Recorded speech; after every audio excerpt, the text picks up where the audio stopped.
하나님께서 오늘 우리에게 주신 말씀은 신약성경 마가복음 10장 42절부터 45절까지의 말씀입니다. 마가복음 10장 42절부터 45절까지의 말씀, 하나님의 말씀을 제가 봉독하도록 하겠습니다. 예수께서 불러다가 이르시되 이방인의 집권자들이 그들을 임의로 주관하고 그 고관들이 그들에게 권세를 부리는 줄 너희가 알거니와 너희 중에는 그렇지 않을지니 너희 중에 누구든지 크고자 하는 자는 너희를 섬기는 자가 되고 너희 중에 누구든지 으뜸이 되고자 하는 자는 모든 사람의 종이 되어야 하리라. 인자가 온 것은 섬김을 받으려 함이 아니라 도리어 섬기려 하고 자기 목숨을 많은 사람의 대속물로 주려 함이니라. 아멘. 오늘은 본문의 말씀을 가지고 올바른 태도를 가지라, 올바른 태도를 가지라는 제목으로 말씀의 은혜를 함께 나누도록 하겠습니다.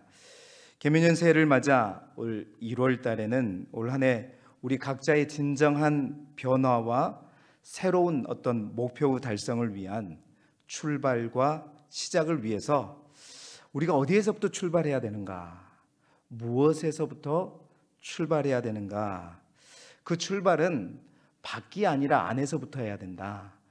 외부 환경이 아니라 내 자신부터 변화되어야 함을 함께 나누었습니다. 그래서 나를 먼저 변화시키라, 나를 먼저 변화시키라는 큰 주제를 가지고 우리 매주 하나님의 말씀을 함께 나누고 있습니다. 오늘은 그 5번째 시간으로 올바른 태도의 중요성, 올바른 태도의 중요성을 함께 나누려고 합니다. 이제 우리가 실제로 무언가를 준비하고 그 계획한 일을 행함에 있어서 중요한 것은 뭐냐? 다른 어떤 것보다도 그 일을 행하는 태도의 중요성입니다. 어떠한 태도를 가질 것인가? 여러분, 경제성을 따지는 척도로서 들어보셨을 겁니다. 효율성과 효과성이라는 말이 있습니다. 효율과 효과라는 말, 여러분 비슷한 의미 같지만 굉장히 다른 의미를 가지고 있죠. 여러분 경제학적 의미로 효율성이라는 건 뭐냐? 최소의 자원을 사용해서 최대의 결과물을 얻는 데 초점을 맞추는 것, 이게 바로 효율성이죠. 이에 반해서 효과성이라는 건 뭐냐? 어떤 결과물이 그 원하는 결과에 얼마나 충족되었는지, 만족시켰는지를 측정하는 척도를 바로 효과성이라고 말하는 것입니다. 아무리 결과적으로 좋은 효과가 있을지라도 너무 많은 에너지와 자원이 사용되면 그 일은 효율성이 완전히 떨어지는 것이죠. 또한 아주 엄청난 자본과 에너지가 들었지만 결국 결과적으로 그것으로 인해서 그 조치가 필요한 사람들을 완전히 만족을 시켰지만 너무 많은 에너지와 자원을 소비했기 때문에 효율은 떨어져도 그 효과는 뛰어날 수 또한 있는 것입니다. 그렇습니다. 예를 들어 요즘은 복지 시대라고 말하고 있습니다. 복지 사업의 대부분은 뭐냐? 결코 효율성으로 따지면요, 그 사업을 하는 것 자체가 불가하고 어려운 것입니다. 효율성은 조금 떨어지더라도 꾸준한 어떤 정책을 통해서 정말 필요한 사람들, 그 혜택을 누려야 할 사람들이 만족을 누릴 수 있도록 정책을 펴가는 것, 이것이 복지 정책이죠. 물론 효율성을 전혀 무시할 수는 없습니다. 그러나 그 효과성을 바라보고 하는 대표적인 사업이 뭐냐? 바로 복지 사업이죠. 그러나 기업의 경우에는 전혀 반대입니다. 효과보다는 더 우선인 게 뭐냐? 기업에 있어서는 효율이지요. 효율성이 떨어지는 사업은 아무리 효과가 좋다 할지라도 반드시 그것이 이윤과 직결되기 때문에 반드시 재고되어야 되는 것입니다. 그런 면에서 교회도 이런 효과와 효율성을 다 고려한 사역들이 참 많이 있습니다. 여러분, 그 많은 가운데 우리 교회가 하는 대부분의 영혼 구원의 사역, 하나님 나라 확장의 사업은 대부분 뭘 중요시하느냐? 효율이 아닙니다. 효과죠. 그렇습니다. 효율보다는 효과성을 바탕으로 하는 것이 교회의 사역이고 또 영혼을 구원하는 사역의 핵심입니다. 단 한 명의 영혼을 위해서라도 우리는 새벽마다 불을 켜야 되는 것이고, 단 한 명의 영혼이 주께로 돌아올 수 있도록 하기 위해서라도 우리는 밤마다 부르짖게 되는 것이고요. 또 그 영혼을 위해서 예배를 드리고 수고를 아끼지 않는 것, 그렇습니다. 효율로 따지자면 교회는 금방 문을 닫아야 됩니다. 그러나 그 효과, 그것을 바라보며 교회는 끝까지 하나님의 사업을 향해 나아가는 것이죠. 그러나 여러분, 우리 각자의 인생에 있어서 내 자신의 변화와 성장, 그 자기 개발을 위해서는 무엇보다도 이 효율성이 굉장히 중요한 부분이라는 사실을 우리는 알게 되는 것입니다. 같은 한 시간을 공부하더라도 가장 효율성 있게 공부하는 것, 그것이 자신이 성장할 수 있는 길이고 더 발전할 수 있는 길인 것이죠. 여러분, 그 효율성에 직접적으로 영향을 미치는 요인 중에서 가장 대표적인 요인이 뭐냐? 그것이 바로 태도입니다. 태도라는 것이죠. 동일한 조건 속에서, 동일한 장소에서, 동일한 환경 가운데 동일한 시간으로 어떤 일을 할 때 어떤 태도로 그 일을 하느냐에 따라서 그 결과는 완전히 달라질 수 있기 때문입니다. 저는 목회를 하면서 많은 사람들을 만날 수 있었습니다. 제가 만났던 많은 사람들을 보게 되면 그렇습니다. 재능도 있고 배움도 많습니다. 또한 특별한 기술도 많이 가지고 있어요. 기술도 있는데 항상 그 사람의 인생을 보면 늘 잘 안 풀리고 실패하는 사람이 있어요. 그런데 반대로 제대로 배우지도 못했습니다. 특별한 기술도 갖지를 못했어요. 그런데 의외로 또 그런 사람들 가운데에서는 소위 세상 사람들이 말하는 성공의 반열에 오른 사람들 또한 볼 수 있었습니다. 생각하게 됐죠. 조건이 전부가 아니구나. 내가 가진 것이 전부가 아니라 그 조건보다 더 중요한 부분이 있구나. 그것은 뭐냐? 그 일들을 행하는 자세요, 태도라는 것입니다. 어떤 태도를 하느냐에 따라서 결과가 완전히 달라질 수 있다는 겁니다. 그런 안타까움이 있어요. 저분이, 저 집사님이, 저 권사님이 약간 그 태도만 좀 바꿔주신다면, 태도만 바꾸고 그 일을 하게 된다면 정말 잘할 수 있을 텐데, 정말 좋은 성과를 얻게 될 텐데 하는 그런 아쉬움들을 많이 만나게 되었었습니다. 그래서 저는 오늘 우리 믿음의 사람들이 어떤 일이든지 그 일들을 함에 있어서 중요한 태도, 반드시 갖춰야 할 태도가 무엇인가? 믿음의 사람으로 어떤 일을 수행함에 있어서 반드시 우리가 갖춰야 될 태도가 무엇인가? 그 올바른 태도, 그 올바른 태도에 대해서 말씀과 더불어 함께 나누려고 합니다. 오늘 이 말씀을 통해서 우리 모두가 그 올바른 태도를 취함으로 그 어느 때보다도 올 한 해가 더 능력 있고 또 영향력 있는 복된 이 한 해의 삶을 살아가는 저와 여러분이 되시기를 주님의 이름으로 축원합니다. 어떠한 태도, 어떤 태도가 올바른 태도일까요? 믿음의 사람들에게 있어서 가장 먼저 필요한 올바른 태도는 그겁니다. 믿음의 적극성을 가지라라는 겁니다. 믿음의 적극성을 가지라는 겁니다. 여러분, 믿음이라고 해서 다 같은 믿음이 아니라는 겁니다. 정말 올 한 해는 여러분 모두가 더 적극적인 믿음으로 하나님 앞에 나아가실 수 있기를 소망합니다. 이번 한 주간의 신방을 통해서 이 말씀을 나눈 적이 있는데요. 여러분, 시편 81편 시편에 있는 말씀을 우리 화면을 보면서 함께 읽어보겠습니다. 시작. 나는 너를 애굽 땅에서 인도하여 낸 여호와 내 하나님이니 내 입을 크게 열라 내가 채우리라 하였으나 아멘. 여러분, 이 우리가 읽었던 본문 시편 81편은요, 애굽의 노예 생활에서 이스라엘 백성을 건져 주신 하나님의 구원을 노래한 시편입니다. 이 시편 기자는 사실 이스라엘 백성들의 안타까움에 대해서 말하고 있는 내용이지요.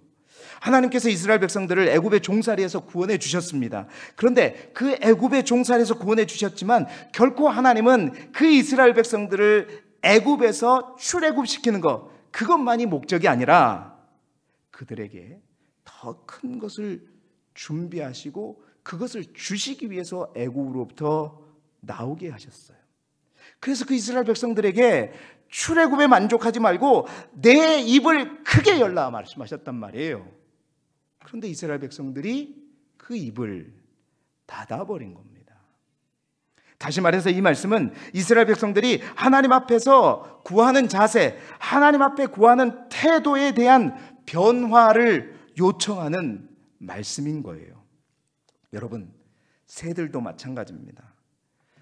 어미새가 둥지에서 새끼를 낳고 먹이를 잡아왔을 때에 가장 먼저 그 어미가 누구에게 먹이를 주게 되어 있습니까? 여러분 아시죠? 가장 입을 크게 벌리면서 그 먹이를 가져온 어머니의 보리를 향해 입을 쫙 벌리고 있는 그 새끼.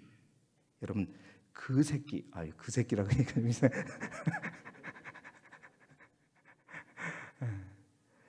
그 새끼가 먹이를 먼저 먹게 되는 것입니다. 그렇습니다. 이스라엘 백성들에게는요 450년이 넘도록 그들 안에 뿌리 박힌 노예 근성이 있었습니다. 여러분 그렇지 않아요? 종에게 무슨 선택권이 있습니까? 주인이 주면 받는 것이고 안 주면 못 받는 거죠. 그냥 포기하는 것, 내려놓는 것입니다. 주는 대로 사는 것입니다. 내가 주인에게 종으로서 이것 달라고 저것 달라고 말할 수 없는 것이 바로 종의 신분이죠. 그들은 그렇게 450년이 넘게 살았어요. 그러다 보니 그 노예의 근성이 그들 안에 뿌리 박혀 있었던 것입니다. 그런데 이제 하나님은 그들을 그 노예의 삶에서 출애굽시키시고 해방시키시고 그들에게 말씀하셨던 겁니다. 나에게 적극적으로 구해라. 네가 종살이 할 때 네가 가졌던 그 생각과 태도를 다 바꾸어라. 씻어버려라.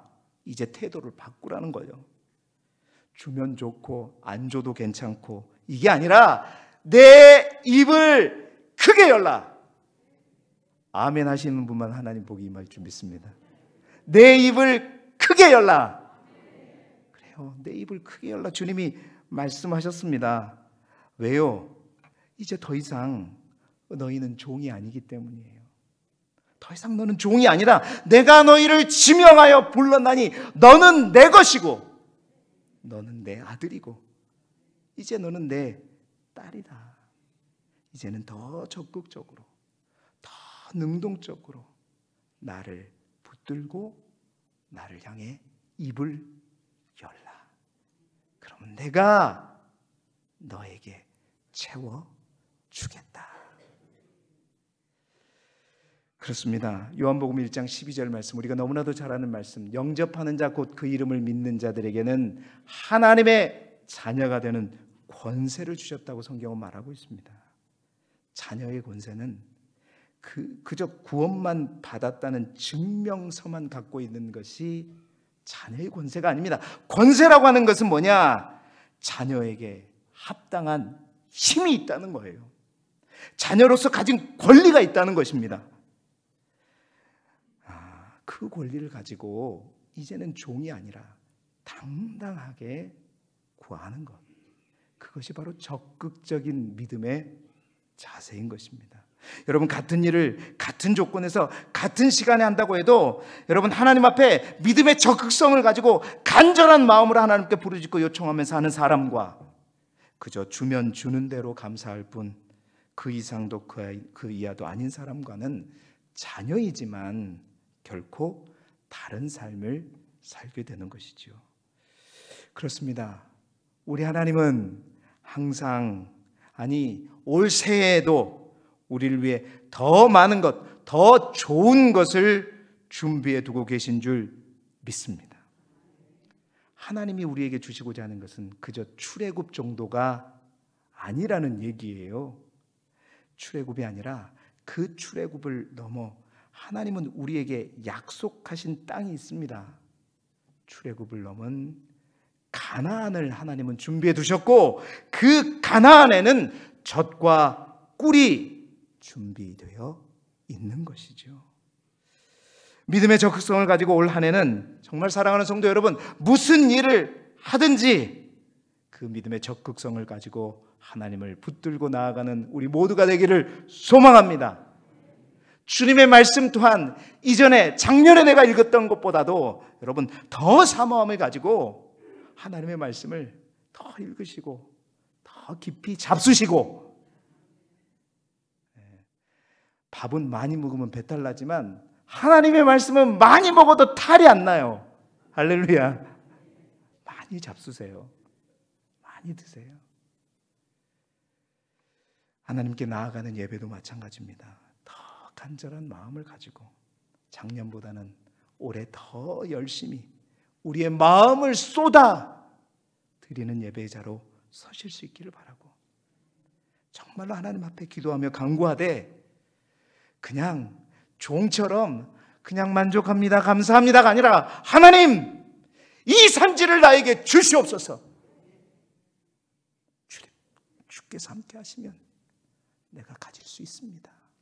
그 믿음을 가지고 더 큰 것, 더 많은 것을 당차게 구하시고 더 적극적인 믿음으로 정말 간절히 바라기는 하나님이 주신 우리에게 선물뿐만 아니라 하나님 자체를 가져버리는, 완전히 하나님을 소유해버리는, 하나님 내 거, 할렐루야, 하나님을 완전히 내 편으로 만들어버리는 그 믿음의 적극성을 가질 수 있기 바랍니다. 모든 사람들이 야 니만의 하나님이냐, 우리 하나님은 모두의 하나님, 아니야, 하나님은 내 하나님이야, 하나님은 내 아버지야, 그렇게 고백할 수 있는 그 믿음을 올해는 꼭 가지시길 바랍니다. 그 적극성을 가지고 어떤 일을 하든지 혼자 하지 마시고 그 하나님과 더불어서 행하시기 바랍니다. 그렇습니다. 우리 하나님께서는 우리의 믿음의 열정과 적극성에 분명하게 말씀하십니다. 약속하십니다.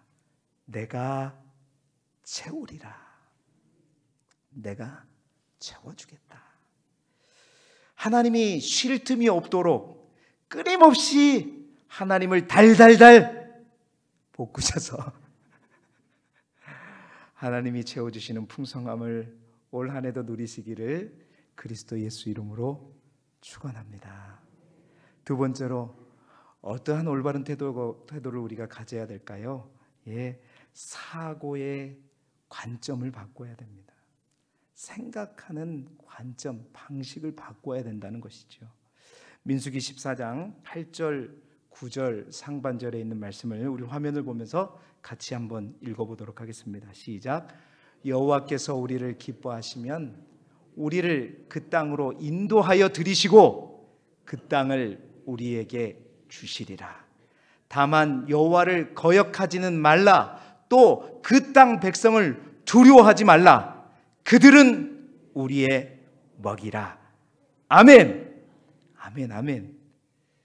여러분, 언젠가 이 말씀과 더불어 사이먼 시넥이라고 하는 자가 자기개발 연구자이죠. 테드 강연에 관해서 제가 언급한 적이 있습니다. 수많은 컴퓨터를 만드는 회사들이 있습니다. 그 수많은 컴퓨터를 만드는 회사들 중에 애플에 이미 이제 돌아가셨지만 스티브 잡스가 절대적인 판매를 기록했던 이유가 뭔가? 수많은 목회자들이 이 땅에 있지만 그 목회자들 가운데 왜 마틴 루터 킹 목사님이 그토록 큰 영향력을 가지고 있는 것인가? 수많은 발명가들이 있지만 그 많은 발명가들 가운데 많은 발명을 위해서 노력했지만 왜 굳이 라이트 형제가 비행기를 발명할 수 있었던가? 그는 그렇게 강연합니다. 왜 그 회사였을까? 왜 그 목사님이었을까? 왜 그 사람일까? 더 좋은 기술, 더 좋은 메시지, 더 좋은 조건과 역량, 더 좋은 능력을 갖춘 사람도 많았는데 왜 그들일까? 그 답이 그의 강연을 보게 되면 의외로 간단했다고 그는 말하고 있습니다. 정말 이 시대에 세상을 변화시키고 세상에 큰 영감을 주는 진정한 리더자들의 사고, 그들의 생각의 차이다는 거예요. 사고의 관점이 다르다는 거예요. 그들의 사고의 시작은 일반 사람들과 다른 관점으로부터 시작하더라라는 겁니다.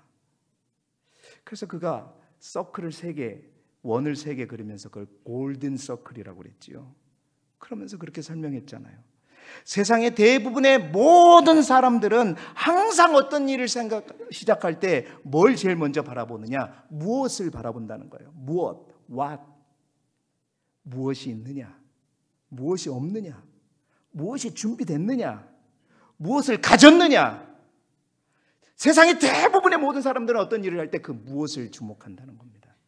그런데 세상의 대부분의 사람들은 무엇을 주목하지만 또한 세상의 몇몇 사람들은, 그 중에 특별한 사람들은 그 무엇이 아니라 또한 어떻게를 주목한다는 겁니다.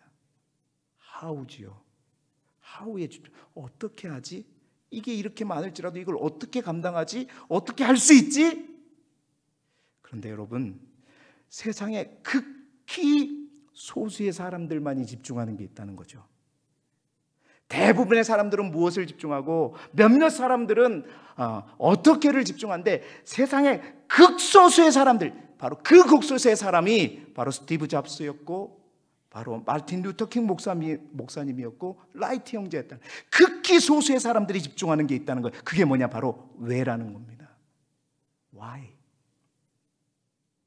무엇이 아니라, how가 아니라 Why에 집중한다는 것입니다. 사랑하는 성도 여러분, 민수기 14장의 오늘 이 본문의 말씀은 우리가 잘 아는 이스라엘 백성들이 12정탐꾼을 가나안 땅에 보낸 후 보고를 받는 장면의 이야기입니다. 12정탐꾼 중에서 10명과 2명이 우리가 알듯이 정확하게 갈렸죠. 그 10명의 정탐꾼은 그렇게 보고했습니다. 그 땅의 주민들은 강하더라. 그들의 성읍은 너무 견고하더라.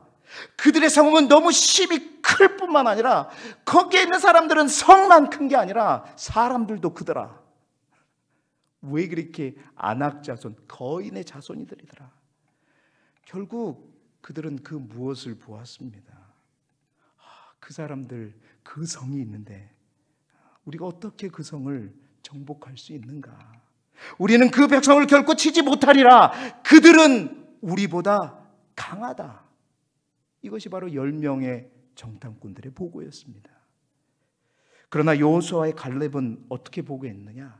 그 보고의 내용이 방금 전에 우리가 읽었던 민수기 14장 8절 9절 상반절의 내용입니다. 우리 다시 한번 같이 읽어보죠. 이게 바로 여호수아와 갈렙의 보고입니다. 함께 다시 한번 읽어보겠습니다. 시작.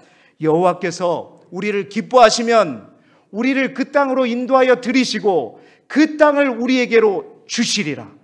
다만 여호와를 거역하지는 말라. 또 그 땅 백성을 두려워하지 말라. 그들은 우리의 먹이라. 아멘. 아멘, 아멘. 여러분, 무슨 차이입니까? 10명의 정탐꾼은 무엇을 보고 또 어떻게를 생각한 사람들이었습니다. 우리가 뭘 본 줄 아니? 비교가 안 돼. 성도 무지무지하게 크고 무기도 엄청나게 많고 그들의 덩치도 얼마나 크든지, 그러니 우리가 어떻게 그 땅을 정복해? 눈에 보이는 무엇에 정복하고 그 보이는 것만으로도 방법을 생각하니 결국 그들의 결론은 우리는 스스로 보기에도 보다 메뚜기 같으니. 그들이 우리를 볼 때도 아마 메뚜기로 볼 거야, 이랬던 것입니다. 여러분, 그러나 여호수아와 갈렙은 그 무엇을 보지 않았습니다. 그 어떻게를 생각하지 않았습니다. 그들이 보고 그들이 생각하는 것은 what이 아니라, 무엇이 아니라 how가 아니었습니다. 어떻게가 아니었고 왜였습니다. 우리가 지금 왜 거기를 정탐하러 갔는가? 우리가 지금 왜 거기를 정복해야 하는가? 우리가 왜 그것을 정복할 수 있는 것인가? 그것은 다름이 아니라 그것은 하나님께서 우리에게 약속했기 때문이라는 거예요.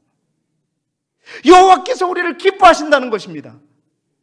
여호와께서 우리에게 말씀하셨다는 거죠. 내가 너에게 젖과 꿀이 흐르는 땅을 주리라. 주리라. 왜? 하나님이 말씀하시고 하나님이 약속하셨기에. 무엇이 보이고 어떻게가 보이지 않을지라도 여러분 그 약속의 말씀을 붙들고 그 하나님의 말씀을 붙들고 하나님을 붙들었기에 어떤 환경과 조건과 방법 그것으로 인해서 자신을 메뚜기로 만들지 않고 오히려 그들을 향해 그들은 우리의 뭐다? 옛날 개역 한글 성경에는 밥이다 밥. 오늘 계속 막 잡수세요. 그들은 우리의 밥이다. 우리의 먹이다. 어떠한 관점으로 현상을 보느냐? 여러분 그 태도가 불가능을 가능으로 만들고 가능을 불가능으로 만드는 것입니다. 사랑하는 성도 여러분, 올해는 정말 무엇에 주목하지 말고 어떻게 해 연연하지 말고 하나님이 무엇이 되고 하나님이 방법이 되는, 그래서 우리의 사고의 관점을 바꾸셔서 믿음의 관점을 가지고 하나님께서 우리 각자에게 약속하신 그 가나안을 반드시 먹이로 삼고 잡수시는 못 잡수실란가 보네. 잡수시는 여러분이 되시기를 주님의 이름으로 축원합니다. 마지막 세 번째로는 여러분 우리가 어떠한 태도보다도 분명히 가져야 할 자세와 태도가 있다는 겁니다.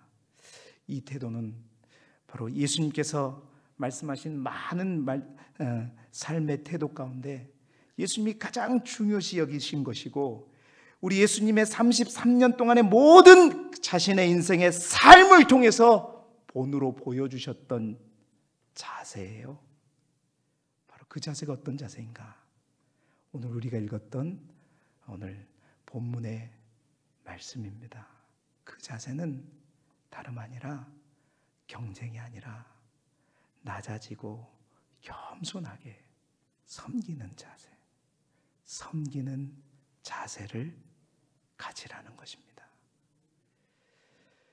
오늘 본문 마가복음 10장 45절의 말씀 우리 함께 다시 한번 읽어보겠습니다. 시작. 인자가 온 것은 섬김을 받으려 함이 아니라 도리어 섬기려 하고 자기 목숨을 많은 사람의 대속물로 주려 함이니라.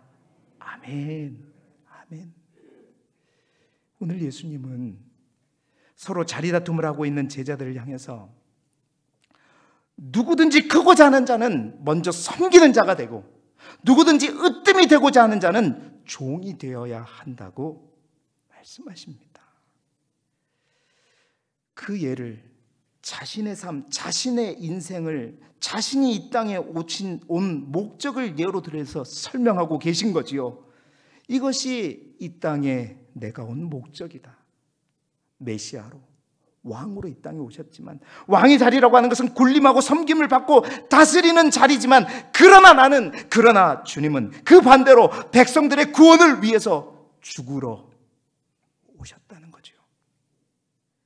섬기러 왔다는 것입니다. 그 역설의 원리를 말씀하신 거죠. 예수님은 또한 누가복음 9장 24절에도 이렇게 말씀하셨죠. 누구든지 제 목숨을 구원하고자 하면 잃을 것이요 누구든지 나를 위하여 제 목숨을 잃으면 구원하리라.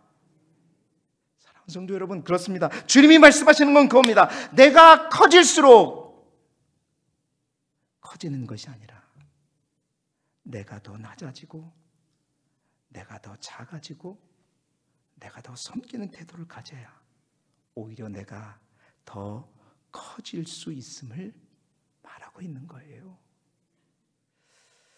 한 5년 전인 것 같아요. 예수전도단에서 출판된 손해의 낭만이라는 책이 있습니다. 김창현 목사님께서 지으신 책인데 손해를 보려 하지 않고 모든 사람들이 이익만을 추구하는 경제적 그런 마인드, 그런 생각을 가지고 결국 이 사회는 결국은 공멸하게 된다. 같이 망하게 된다라는 겁니다. 이 시대에 신앙생활에까지 침투한 물질주의, 우상이 되어버린 돈으로부터 우리가 어떻게 자유로워질 수 있는 것인가? 그 해답이 바로 하나님께 있다. 목사님 그 책을 통해서 얘기하고 있는 겁니다. 인류 구원을 위해서 기꺼이 자신의 생명을 손해본 예수님. 제목이 손해의 낭만이에요. 그러니까 예수님께서 정말 인류를 구원하기 위해서 자신의 생명을 온전히 손해본 예수님, 바로 그 속에서 진정한 낭만이 있다는 겁니다. 이게 바로 손해의 낭만이라는 거예요. 바로 그 손해 가운데 나의 나라가 아닌 하나님의 나라가 시작된다는 것이죠. 여러분, 그리스도인들에게 있어 손해는 아름다운 낭만이라는 것입니다. 하나님의 나라를 이루어가는 낭만의 길이라는 것입니다. 여러분, 모든 사람들이 이익을 따라 살아가며 하나님조차 자신의 이익을 위해 믿는 이 시대에는 그렇습니다. 당당히 하나님을 위해 손해를 각오하는 그리스도인들이 필요한 시대가 바로 이 시대이다. 예수님의 가장 위대한 손해, 자신의 생명까지 내어주신 그 손해가 여러분 우리를 살렸습니다. 그 예수님의 손해가 결국 그래서 여러분 손해가 아니라 손해가 축복이라는 것이죠. 여러분, 손해를 두려워하지 않는 태도가, 그 태도를 가져야 나의 나라가 아니라 하나님의 나라가 이루어져 가는 것입니다. 손해를 두려워하지 않는 태도를 가져야 물질을 소유하는 것이 아니라 사람들의 마음을 소유하게 되는 것이고요. 손해를 두려워하지 않는 태도를 가져야 사람을 죽이는 것이 아니라 사람을 살릴 수 있는 것입니다. 손해를 두려워하지 않는 태도를 가져야 내가 스스로 높아지는 것이 아니라 하나님께서 높여주시는 그러한 삶을 살게 되는 것입니다. 할렐루야. 손해는 보기 싫으신가 봐요. 아멘 소리가 적어지는. 그냥 잡수시기만 원하시는. 자신의 손해를 전혀 두려워하지 않고 자신의 마지막 남은 물 한 방울, 피 한 방울까지 아낌없이 손해보신 주님.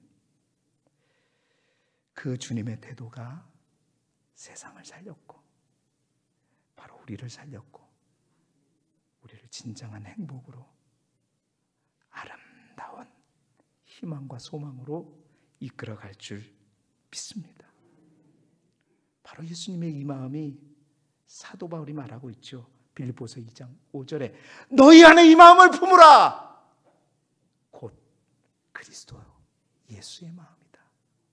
그 예수의 마음은 이어지는 8절에 사람의 모양으로 나타나사 자기를 낮추시고 죽기까지 복종하셨으니 곧 십자가에 죽으심이라. 아멘. 사랑하는 성도 여러분, 믿음의 사람들에게 있어서 손해는 축복입니다. 손해는 하나님의 낭만입니다. 하나님은 정말 우리의 삶에 여백을 남겨두시기를 원하십니다. 꼭꼭 채워갑니다. 뒷주머니, 앞주머니, 옆주머니, 속주머니, 아랫주머니, 윗주머니 다 채우는 거 하나님 원하는 게 아니라 다 비우고 다 나눠주고 그 여백을 둘 때 그 여백에 우리 하나님은 역사하시고 그 여백을 우리가 채울 수 있는 것이 아니라 하나님이 채우실 수 있는 귀하고 크고 비밀하고 은밀하고 새로운 것, 아멘 좀 하십시오 제발. 그것들로 채워 가시는 것입니다. 올 한 해는 손해를 감수하고 섬기는 자세로 하나님의 진정한 체험과 하나님의 낭만을 경험하는 우리 모두가 되시기를 주님의 이름으로 축복합니다. 여러분, 태도가 효율을 결정합니다. 그냥 되는 대로, 그냥 보이는 대로, 그냥 내 본능이 원하는 대로가 아니라 믿음의 적극성을 가지고 하나님을 붙드시기를 소망합니다. 생각의 관점을 바꾸시고 하나님의 관점을 가지고 하나님의 약속의 말씀을 붙들고 나아가시기를 바랍니다. 손해를 두려워하지 않고 겸손한 자세로, 섬기는 자세로 나아갈 때 결국 우리를 부인하고 하나님의 뜻을 따라 하나님의 주신 힘과 능력으로 우리가 행하는 모든 일을 하려는 그러한 태도로 나아갈 때 하나님께서는 우리를 높여주실 것이고 진정한 변화와 성공의 삶으로 나아가게 하실 줄 믿습니다. 올바른 태도를 가지라.